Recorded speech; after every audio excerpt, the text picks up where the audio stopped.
So southern magnolia, Magnolia grandiflora, a great magnolia, is an evergreen tree. And again, it's usually outside the DC area, but it's been planted, and because it's such a hot spot around here and so forth, it can grow. It has huge, thick leaves, which allows it to, of course, remain evergreen or protected. It doesn't lose a lot of water. But that means also that these leaves hang around forever before they decompose. Here they've been getting cleaned up. I don't know if you could hear that other leaf just kind of rolling through there. Their flowers are spectacular. They're huge. They're incredibly fragrant. You can see right here the main pollinators. Oh, and you can see one right there are beetles. Magnolias are a primitive plant, and beetles were one of the first pollinators, and so this is something that they do like to use.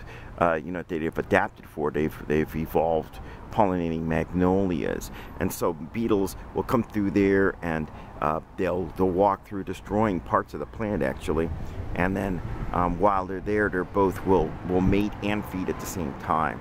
So they're kind of messy feeders, but they do that. This one's already losing a lot. I don't know if you guys can see some of the anthers and so forth falling off. But again, beautiful, gigantic flower. I don't know if you can see in comparison the size of my hand. A gigantic flower, an evergreen tree. Doesn't really escape cultivation. Oh, and here's a big pod of a future flower. The pods themselves will form after these things are pollinated by, again, mostly beetles.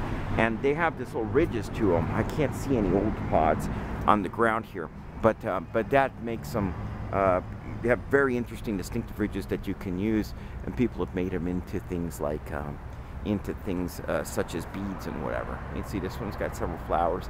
There are never a huge amount of them, but the flowers are so big and fragrant that it doesn't take much to really show off how big and beautiful this tree can be. So, southern magnolia, Magnolia grandiflora, a beautiful evergreen southern tree that grows very well in our region, thanks to the city effect and how warm it is around here.